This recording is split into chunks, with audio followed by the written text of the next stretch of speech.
What's up, buddy? You wanna go outside? You wanna go outside? All right. What's going on, boys? Welcome back to the channel. It's good to see you guys. So, letting my dog out for a little bit. He gets cooped up and he just loves the sun.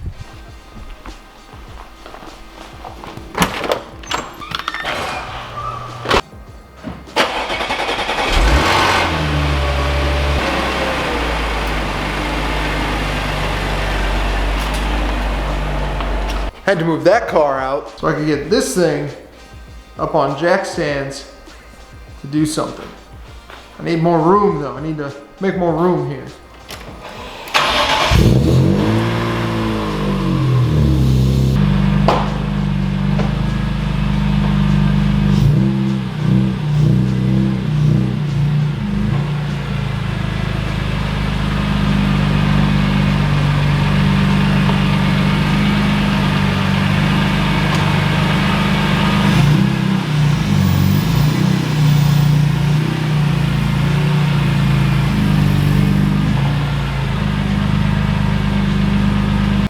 We got this thing moved into the proper location. What I'm gonna do is jack it up, put it on jack stands.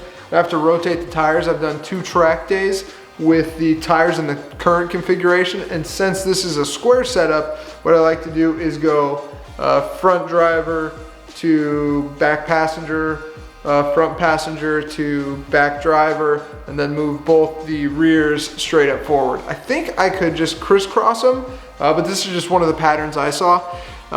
And since it's a square setup, this helps with my tire wear a lot because the track that I go to is heavy on the right side. So my passenger side tires are getting a lot of wear on them. And since I'm running such aggressive camber, I'd like for these things to last more than like 3,000 miles if possible. But that's not what today's about. Today, I wanted to talk about actually something different. I kind of did a video about this a while back, but I think it's time to update this, and that is the 5 things you should know before you start to build or take on a project E36. Because let's face it, there's some good deals out there to be had for E36s right now. I just saw one on Craigslist not too far away from me, black 97, I believe. A little bit higher mileage, 5-speed manual for, I want to say it was 5,800, which is a good deal for that. I didn't see it in person, but it's not a bad deal, especially because a lot of the guys I talk to in California and other places beyond Texas say that you can't find one for under 10 grand. But if you're gonna find one that's a project, or you're gonna find one that you want, or you're gonna look for one that's cheaper, there's some things you need to know about it. And you don't have to be going all out, but if it's going to be kind of like your fun car or your project car, or maybe it's your first car and you want something cheap and you're looking at the E36 M3, there's some things you gotta know.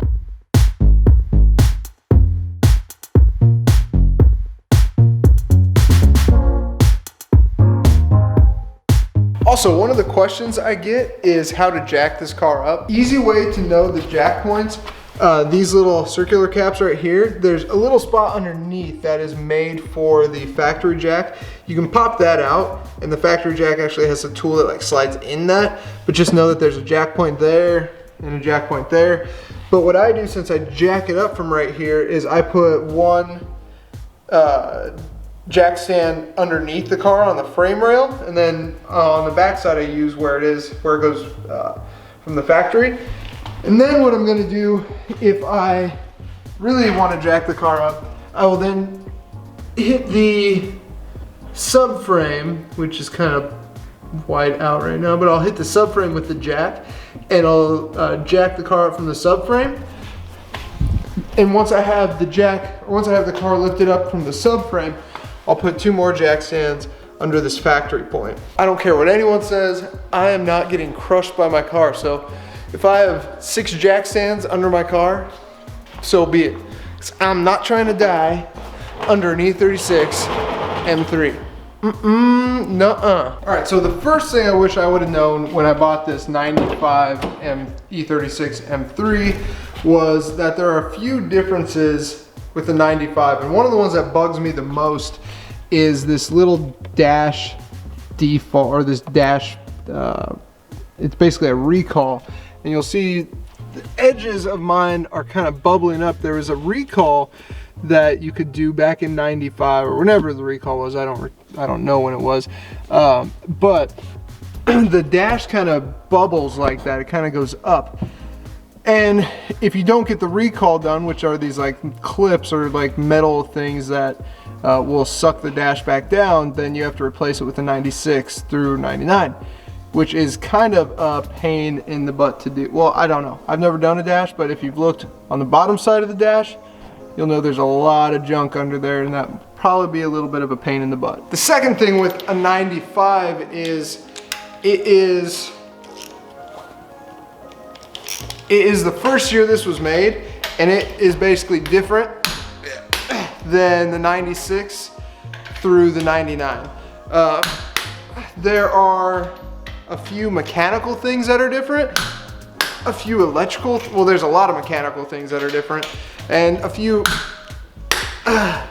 electrical things that are different in terms of how it, I believe how OBD1 works. Most of this we had a problem with when we were doing the swap, because there are some differences that you need to know. But just know that if you're looking at an E36 M3 and you have either a 95 or a 96 through 99, go with the 96 through 99. There's a lot more options of things you can do with that car, and a lot more people have worked on those cars than the 95. The 95 just doesn't really get worked on as much. There are other 96 through 95 differences too. I'm sure I'm missing a bunch that are important, but when I was starting off looking for this car and I found a 95, I just thought it was an E36.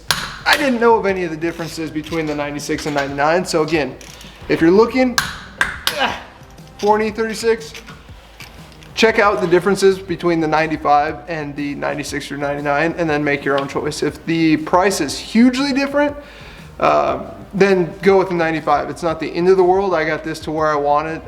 Nothing really stopped me, but there were issues that we faced due to it being a 95. All right, second thing is age.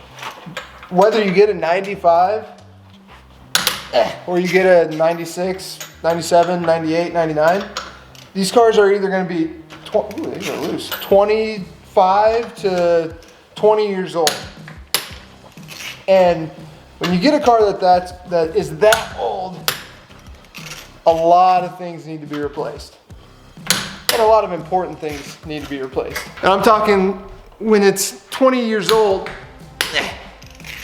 you got things like the R-tab, which are the rear trailing arm, and that pocket is a common thing that needs to be reinforced because it starts to crack over time, and you have to get the reinforcement welded in. And it's not just welding it in, you have to sand down the area, clean the area, prep it, and then weld it in. So it is a simple job, but it still requires a decent amount of work. So beyond like the R-tab and things like that, the R-tabs, all your bushings, and I'm talking like anything rubber basically is going to be shot. And that was one of the things, I remember I called a friend before I was looking, and I actually met him on a forum, and I've mentioned him a million times. His name, he runs msportparts.com. His name's Brett, and I'll link to him here, his Instagram there or something. But I asked him, I said, you know, I'm gonna be replacing everything. Like, I'm doing a motor swap, I'm doing suspension, I'm doing all this stuff. Does it really matter if, you know, bushings and stuff like that need to be replaced? I'm gonna do it. And yeah, it does, because just because you're doing coilovers doesn't mean you're going to be getting all the bushings on the front end replaced, and they're gonna be bad. It's 25 years old, potentially 20 to 25 years old. It's rubber, it's gonna be bad. So just know all of that stuff is going to need to be replaced. Now, you don't have to do it, but things like the sway bar end links, those were completely shot. The boots, the tire tie rod ends, the boots there, those were jacked on mine. Just anything that's rubber like that has been through 20 years of abuse, potentially 25, and it's going to need to be replaced. So keep that in mind when you're looking at this stuff. Not to say it's the end of the world, not to say it has to be done first right away, but just know that if you're buying one of these cars, those will more than likely be bad. Yep.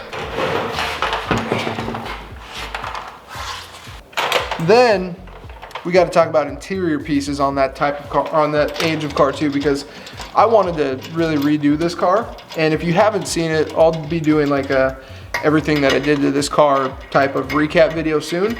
But I went through and I got new door panels, I had the rear panels reupholstered, I got new A, B, and C pillars. And the reason why I got all those, I took them off because I needed to replace seat belts, I needed to replace interior pieces that were broken or missing. But when you do that with 20 to 25-year-old cars, the clips on those interior pieces break. And you could look at it wrong and it would break. That's just the way it is. If anyone out there is doing an E36 build and they have gotten their interior pieces off without them breaking, please leave me a comment, because you, sir or woman, deserve a medal. They are so fragile, it's unbelievable. Not to mention that, but as these cars get older, the price on those parts goes up. They used to be 50 to 75 bucks, now an A pillar is like 175. I think the C pillars are the very back pillars. I think those cost me like 200 each, somewhere around there, or something. They're insanely expensive for what they are. So, point number 2, just know age plays a huge part in the deterioration of this car, of these cars, of any car. When you buy a car this old, just parts are going to be old, corroding, and bad. Pretty obvious, but you should know that. Number 3, and again, this one might seem obvious to you guys, but when I was buying my E36 and knowing that it was gonna be a project car and knowing that I was gonna replace a lot of things, the last thing I was concerned about was mileage. I just wasn't concerned about it because I was gonna be replacing a lot of it. But if you can, cheese and rice. But if you can find one with lower mileage, that's a little bit more money, buy that one. I don't care about the year. Buy that one. Because you're going to save yourself money on maintenance things and just kind of nonsense parts that you need to replace. Remember, 20 to 25 years is a long time and it's an old car. But if it's been taken care of and it has lower mileage, then things like maybe the power steering isn't going to be bad. Maybe the water pump isn't going to be bad. Maybe belts aren't going to be as bad. I mean, more than likely it's going to be bad with age anyway, but lower mileage is always going to be your friend. They're going to be the same age as other ones anyway, but lower mileage and better taken care of. Now, I'm not saying if you find one with 5,000 miles that's been sitting in a garage, buy that, because that's a whole other story. But I'm saying if you find a 234,000 mile car like this one versus a 125,000 mile car for a few grand more, it will be worth your time to get that one. Trust me, it will. Number 3, I think, 3, 4, 3, I think number 3. And this is a good one. These cars are very user-friendly, and I mean in terms of working on them. They are, I mean, obviously you're gonna bust some knuckles and things are gonna be super dirty because it's super old, and things are gonna be corroded and it's super old, don't forget. But the way this car is built and the way it's laid out, it's a fairly simple car. And I say that from replacing like suspension, doing brakes, doing power steering, doing the alternator, things like that. Very simple. Now, as far as like the engine swap that was done on this, that apparently isn't that bad of a swap to do. I didn't do that. I tried to be there for as much of it as possible, but even the guy who did it, you know, he said it's basically a direct bolt-in. There are some wiring things that you need to handle with that, and I think the most difficult part is fueling. But again, if you're not planning on doing an engine swap and you want to keep the motor that's in it, it's a very, very user-friendly vehicle to work on. So if it's kind of your first car and you want to learn how to work on cars, I would definitely give this one at least one thumbs up for workability and the ease of workability on this. It's a great car to work on. Not much more I can really say about that. It just is. All right, number 4. This should have been on the year, what year to buy, but I forgot about it, so I'm gonna throw this in as number 4. The 1995 has the S50 motor.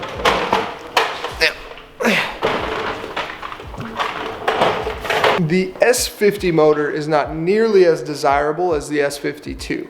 The S52 comes in 96 to 99. So again, if you're going to choose and there's one that is a similar price range, but it's a 96 or 99, I would go for that one just because of the S52 motor. A lot of guys have said they like that motor almost as much as the S54. And a lot of guys will simply rebuild that motor once it gets up to a high mileage because it's a good motor. So if you're looking at this and you find a 95 and it's, you know, call it $6 grand, and there's a 96 or 99, that's 8, somewhere around there, I would again opt for that. When I was buying this, again, that wasn't my big concern because in my head I thought, well, I'm gonna be replacing everything that's on the car anyway, which I didn't, and you don't do that, and it's not the way to look at things. I learned that lesson the hard way. But again, if you're looking at this car and you're trying to choose between the year, the S52 is a much more desirable engine, and if you do take it out, you can sell it for more than the S50, which I learned that too.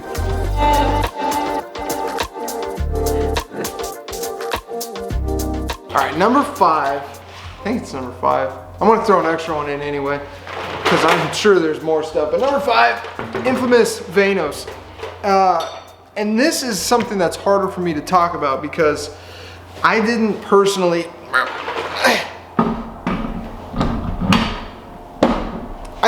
experience this with either my S50 or the S54. I did get the Vanos replaced in the S54. The S50, I kind of just, once the water pump went out on that, and it was at 230,000 miles, and it was just leaking oil all over the place, I figured that motor was done. I wasn't gonna put any more money into that motor since the S54 was the ultimate goal. So I can't really give you firsthand knowledge of what a Vanos rattle sounds like. From what I'm told, it's very obvious. Again, I can't personally attest to that, but I can say that getting a PPI or something done, even if your car's $5 grand, $4 grand, whatever it is, take it to a shop if you don't know what this stuff looks like and just have them look over it. It's $100 at most, maybe $150 for a PPI, a pre-purchase inspection. And they're gonna go over it and they're gonna say, this is leaking, this needs to be fixed, this needs to be fixed. At worst case scenario, you spend $150 and you wash your hands from potentially wasting your money on something that needs a lot more repairs. All right, and then for me, this one, I'll count this as number 6, but this is a more personal preference thing. I am not comfortable with rust and corrosion and things like that. So if you're okay with that and you can handle it, find a car that has that as a problem. But for me, I didn't want to have to spend all my time taking the rust out of parts on a 25-year-old car.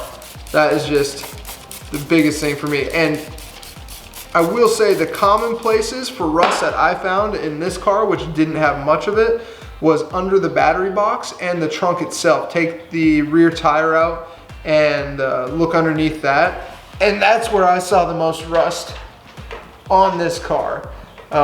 Again, this was a Texas car all its life, for the most part, so there really wasn't too much rust. It wasn't really something I had to worry about, but I did get under it and look at it, and I saw that the body was fairly clean. So if you're a bodywork guy though, and you can handle rust and you don't mind doing that, then more power to you. but I am not. And that is not something, I would much rather replace a power steering rack or anything than work on body work. I don't have the tools for it or the time for it. If I didn't say this before the video started, I am not an expert in this. I'm sure I missed a ton of critical things that I'll probably get called out for. But again, these are just the 5 things that came to the top of my head that I learned from building this. There are more things that you need to look into. There's a ton of information on these cars. If you just type in like E36 buyer's guide and search that. But at the end of the day, they're a great platform to use as either a track car or a daily driver. They really have a great personality for both. It just matters what direction you want to build it. If you want to daily it and keep it fairly stock and just have a fun car, I was happy with the S50 that I had in here. It was a great motor. Again, it was old, it was 240,000 miles on it. But if that were like my first car, my first sports car, that was a great engine. It was a great motor. The S52 I'm sure would be more than sufficient. But again, this is just a great platform to work on. So I know these are 5 things that aren't the best about the E36, but it's a great car if you're willing to put in a little bit of time and effort and you're willing to do some things on your own.